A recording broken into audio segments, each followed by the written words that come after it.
Picture this. You're walking down a European street, and some guy whistles at a woman passing by. Within minutes, a police officer approaches him and slaps him with a €750 fine. Sound like dystopian fiction? Think again. This is the new reality across modern Europe. But here's where it gets absolutely wild. In Surrey, England, police are running covert operations with female officers posing as joggers to catch men in the act of street harassment. And that's just the tip of the iceberg. Today, we're diving deep into how European nations are cracking down on catcalling, where a simple whistle can cost you more than a month's rent, and where some countries still treat it as just a friendly chat. Smash that like button and subscribe, because tomorrow these policies might be coming to a street near you. Let's kick off with what's happening right here in the UK, where Surrey Police just pulled off something straight out of a spy thriller. Female officers dressed as casual joggers and hit the streets to catch street harassers red-handed. The operation was a stunning success. Multiple men were caught making inappropriate comments and wolf whistling. But here's the kicker. Nobody got arrested. Instead, they all received what police called educational conversations about why such behavior is unacceptable in public spaces. Now get this. Surrey isn't alone in this game. London's Metropolitan Police runs similar undercover ops in Soho and Camden. Manchester Police patrol club districts with plainclothes officers. Brighton goes all out during tourist season. But why such a soft-touch approach? Here's the thing. Britain doesn't actually have a specific law against whistling or shouting, "Hey, gorgeous," at strangers. Police have to rely on broader antisocial behavior laws or public order offences. In practice, this means warnings first, real punishment only if someone gets aggressive or persistent. You won't believe this, but Britain's approach is considered among the most liberal in Europe when it comes to street harassment. Now, let's hop across the channel to France, where they decided to drop the hammer completely. In 2018, France passed the Schiappa Law, Europe's toughest legislation against street harassment. And boy, they're not messing around. For inappropriate comments, whistling, or persistent following, French police can issue on-the-spot fines ranging from €90 to €750. If the harassment involves threats, we're talking up to €3,000. And this isn't just paperwork gathering dust. And honestly, good for them. It's about time someone drew a line in the sand. Women have been putting up with this street harassment nonsense for decades. Men have completely lost their sense of basic respect and decency. If a hefty fine is what it takes to teach grown adults how to behave in public, then so be it. Here's what'll blow your mind. Since the law passed, hundreds of actual citations have been issued. French police are literally writing tickets for wolf whistling like it's illegal parking. Paris metro stations are plastered with warning posters, and street patrols are a regular thing. And wait, there's more. French police also use undercover operations, but with a completely different outcome. Where Surrey officers had chats, Parisian cops would have been writing tickets faster than you can say bonjour. Think about it. If similar laws existed in New York or Chicago, every catcall in Times Square would cost hundreds of dollars. The cultural shock would be astronomical. But France isn't the only country playing hardball. The Netherlands, particularly Rotterdam, has been running a fascinating municipal experiment since 2018 with local bans on public harassment. Here, even the phrase, "Hey beautiful," said with harassing intent, can land you a €190 fine. Rotterdam police ran undercover operations similar to Surrey's, but with one crucial difference. They actually issued the penalties. Now here's what's fascinating. The Dutch approach became a middle ground between British softness and French severity. Fines exist, but they're not as draconian as in Paris. It's like finding the Goldilocks zone of harassment law enforcement. But wait, it gets better.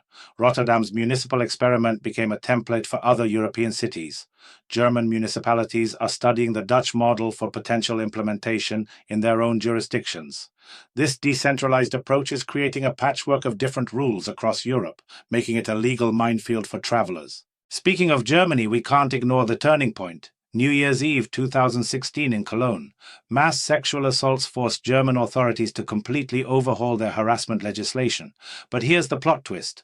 Unlike France and the Netherlands, Germany still doesn't have specific laws against whistling or inappropriate comments. German sexual harassment statutes focus primarily on physical contact, not verbal behavior. You won't believe this. Despite the Cologne crisis, Germany remains more liberal on verbal harassment than France or the Netherlands. Fines up to €5,000 exist on paper, but they're mainly applied to physical actions. not words. This creates a weird situation where you could face harsher penalties for catcalling in Amsterdam than in Berlin, despite Germany's recent traumatic experiences with public harassment. For American tourists used to First Amendment protections, this European patchwork must seem completely bonkers. Our final stop is Spain, where they've chosen the middle path with local experimentation. Major cities, especially Barcelona, have their own municipal ordinances against street harassment. For acoso callejero, Spanish for street harassment, you can face fines up to €600. Barcelona's municipal police work with women's organizations and conduct regular enforcement operations. Now here's what's really interesting. Spain's approach is completely decentralized. Each major city decides its own anti-harassment strategy. Some have stricter fines, others are more lenient. This creates a fascinating contrast with France's national approach. Instead of one-size-fits-all legislation, Spanish municipalities are running real-time experiments with different enforcement models. It's like having 50 different states with 50 different approaches. Oh wait, that sounds familiar to Americans, doesn't it? But let's zoom out and look at the bigger picture, because this isn't just about laws. It's about a massive cultural shift happening across the Western world. What we're witnessing is nothing less than a fundamental redefinition of acceptable public behavior.